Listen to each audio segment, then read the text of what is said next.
Hey, WRC fam. Are you a school counselor looking for support and mentorship? I've launched the Well Rounded Counselor Facebook group. There, you'll find lots of encouragement and community from counselors all over the world. You can join the live trainings where you can connect and learn from myself and others. It's a safe and private group, and only you have to answer a few questions to join. I'll leave the link down in the show notes. But what are you waiting for? Join today, and I'll see you in the group.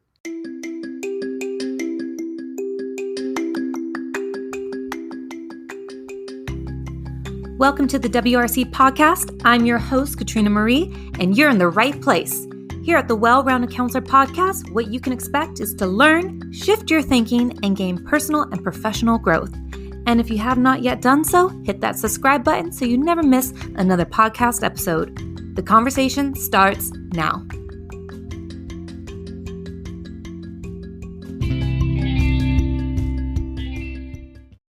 Hey everybody, welcome back to another episode of the WRC podcast. I'm so excited to have you here, and I am pumped to bring you a new guest to today's episode. She is amazing, and I cannot wait to introduce her in just a minute.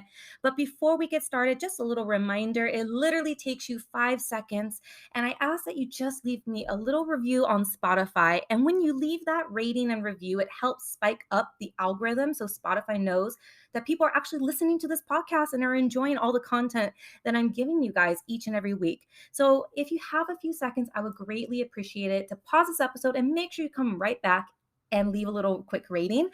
And also, don't forget to follow me on social media at wellrounded_consulting and my YouTube channel, The Well-Rounded Counselor. And last but not least, I'll leave all those details in the show notes. But before we get started, I want to introduce my lovely guest. She is a former colleague of mine, and our relationship over the years, we've maintained contact, and it's been super special, and it's been fun to just see each other change positions and grow. And I always learn something new from her, and she's just a wonderful asset wherever she works. So let me get into introducing her. Her name is Aarti Odhrani, and Aarti is a clinical psychologist licensed under the Community Development Authority and has a master's in clinical psychology from the United Arab Emirates University. She was born and brought up in Dubai and acquired her bachelor's degree in psychology from the University of Las Vegas, Nevada. Aarti has over 10 years of experience working with children, adolescents, and adults within the educational setting. Aarti is qualified to carry out psychoeducational assessments of children and adults.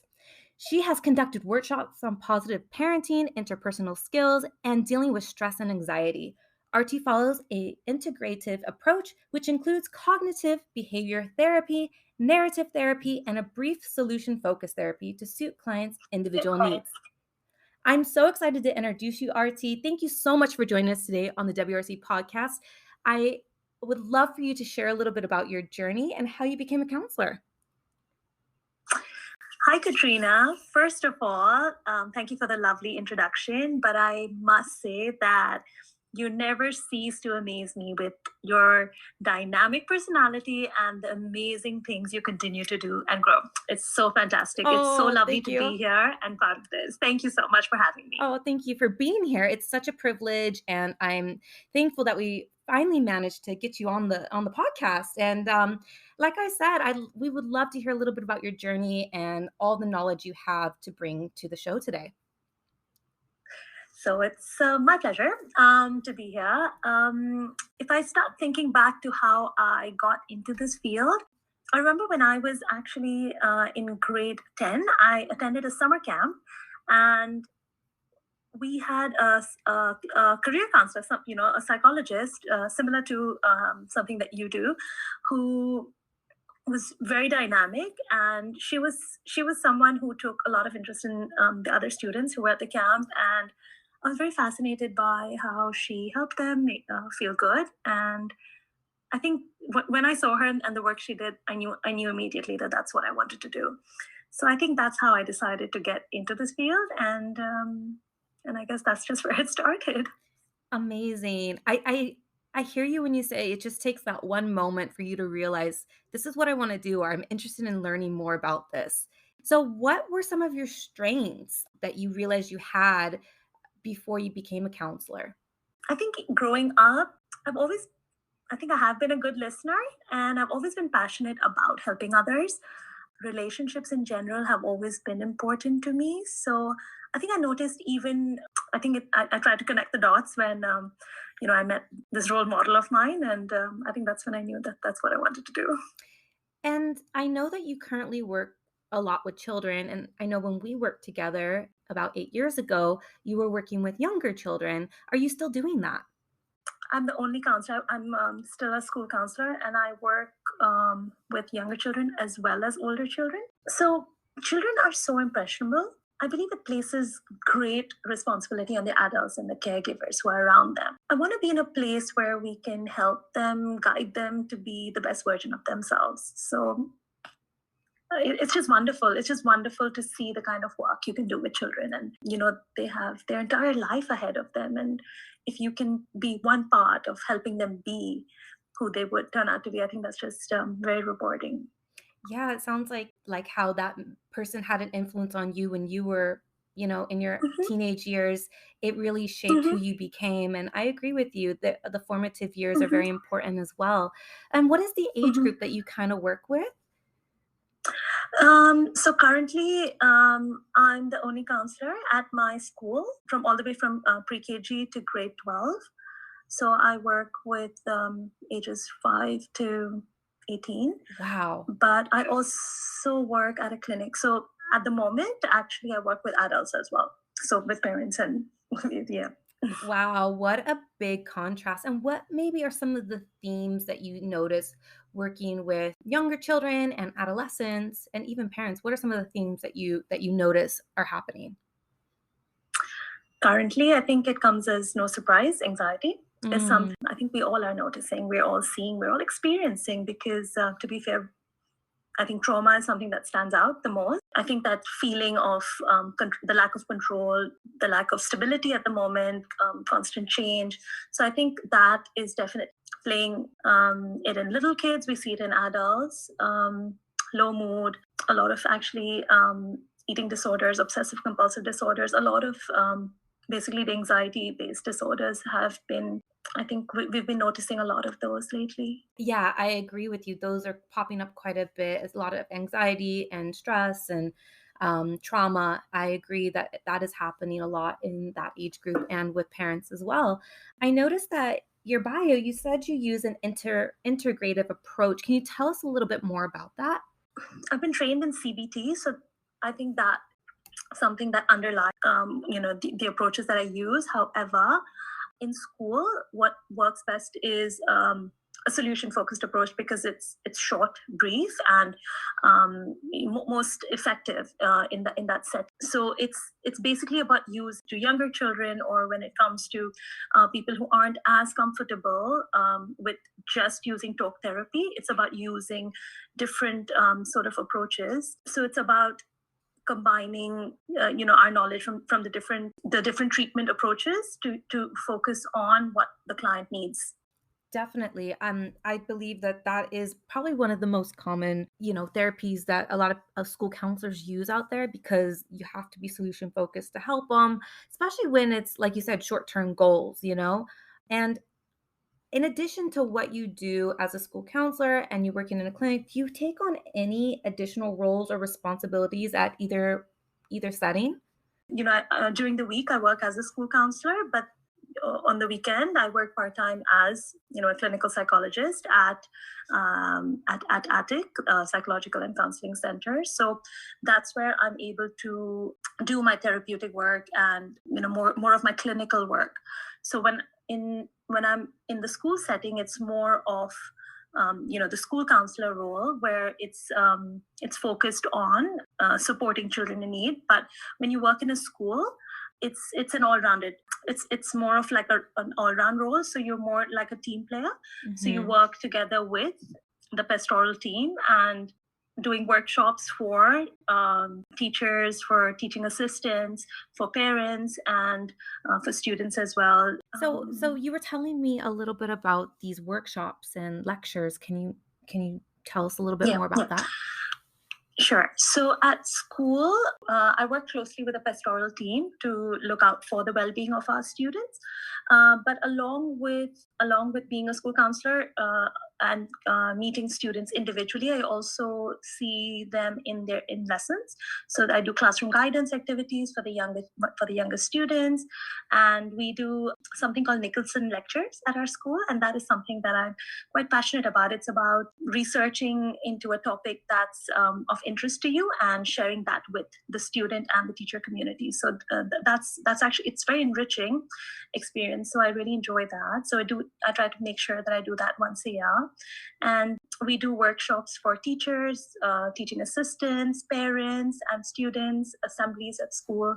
So actually, being a school counselor, as you know, Katrina, is a very enriching experience. So it does come along with a lot of additional roles and responsibilities. Absolutely. And in addition to you working in a school and a clinic, you're an amazing mom. I mean, you've been a mom as long as I've known you. So your kids are now at what age? Yes, I have two beautiful 14-year-olds at Oh the my moment. goodness. So, So in addition to your roles and responsibilities working in a school and a clinic, you are an amazing mom. So, I think that, you being a parent and being able to work with other parents and having kids of your own, especially have gone through maybe the elementary age, the middle school age, and now going into the high school age, you can also relate to a lot of the experiences that these kids are going through as well. So, it makes you very well-rounded and equipped to be empathetic and understanding. yes, I think my children need to be given credit because I think I understand a lot more being a parent. So yes. That's awesome. I mean, I'm not a mom, but if I was, I hope to be like you, Dia, because you're a very good mom. Oh, So you what do you just love what do you love about being a school counselor? I mean, you have such a calm demeanor and we can hear it in your voice. You're very soft spoken. I mean, your energy whenever I've ever been around you is very calm. What do you love about being a school counselor? I think what I love most is being able to connect with young people and knowing that I am able to play a part in helping them feel better, to help them feel more accepted. And I try to empower them to learn how to manage their unpleasant emotions. Of course, experiencing all emotions makes us human, but we may need to learn how to manage difficult and intense emotions at times. So I I like being a part of that helping process. I think that's something that I enjoy the most. Absolutely. I think that has to be at the core of why we go into this job of working with young people or even the parents or anyone in that matter. Now, I know that some of my listeners, they are studying a counseling degree or they're thinking about changing careers. Do you have any advice for someone who is wanting to work with children in a social emotional capacity? Or do you have any tips that one should consider if they're thinking about changing their career and going to maybe from a school setting to a clinic setting? Sure. I think connecting with the child or the client. I think that's the most important part of being, a therapist, and that therapy, that space and that room. And I believe validation is something that I've seen actually most children find valuable because it's not uncommon for children to feel dismissed as being children. So Mm, I guess showing interest in them, things that they like, being non-judgmental, accepting of them. I think that can help boost their self-image, that can help boost their confidence, and it can probably put them in a better space to be able to help themselves. have you always worked in the clinic setting first, then the school side, or was it the school setting, then the clinic side? Actually, no. I've actually been at the clinic just. It's just been a year and a half since I joined the clinic, and I work part time there. So, I've been a school counselor ever since. So, the clinic is actually new. It's a new experience for me. Major learning curve for me. Mm. School counseling was something that I did at right after university. Amazing. Now, like I said, you're kind of like this rock star mom who's got this full-time job with this part-time job. How do you do it all? How do you balance your work life balance? Uh, I think I think it's about structure, because I work part-time when I work at the clinic, and I actually work at the clinic just once a week, and a couple evenings to, complete some of my clinic-related responsibilities. But I think structuring my day and week, I find most helpful. And I use that. It used to be Friday, now it's Sunday, that one day where I don't do anything work-related, which is family day, when I just spend time with my family. We choose to do activities that we can do together and connect. So I find structure something that's really helpful, because I think that way you can get most done. Absolutely. Dia, this has been actually it was enlightening for me to listen to some of your answers and to share your story with all of us, because I don't personally work with younger children, and I don't prefer to. I prefer to work with older children and their adults. So I feel like when I go to the social emotional side of counseling, it is a different hat, and I commend you for doing it. I commend others who enjoy that line of counseling as well, because we all have our preferences, and I hope somebody who is listening to this episode today really gets a lot from what you've shared, because it is eye-opening for sure. Because what you do on a daily basis is definitely different than what I do in counseling, especially in a school setting. I just want to let you know that what you shared is definitely appreciated, and also reminds me of how I can show up better in my practice. So thank you so much. How can people contact you if they're curious about learning more about working with children, working in a school setting, or working in a clinic? Just before that, Katrina, I'd want to say that when we worked together, our school a few years ago, I remember that I was in awe of how the older students gravitate towards you. They were so fond of you, and they connected with you so beautifully. So actually, I think that's something you already do really well. And if you'd like to get in touch with me, definitely, they can reach out to you, because we're of course in touch. So I think that would be fantastic. Anyone is welcome to email me on aarti@aticme.com, atic-me.com.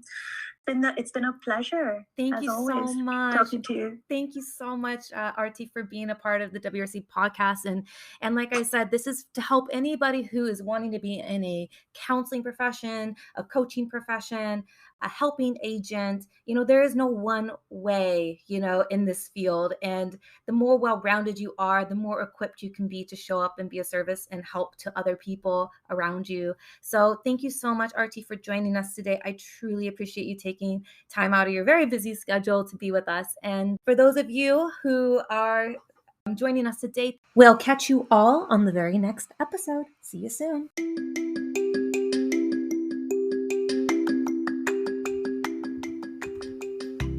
Did you love the episode? I hope you're feeling inspired and no longer feeling alone out there, and you're ready to evolve and become a better person. Make sure that you share this podcast or take a screenshot and post it on your social media. That's how you help spread this podcast organically, and people can find it much easier when you share, or share it with a loved one. I'm your host, Katrina Marie, and make it your mission to be a blessing in someone else's life today.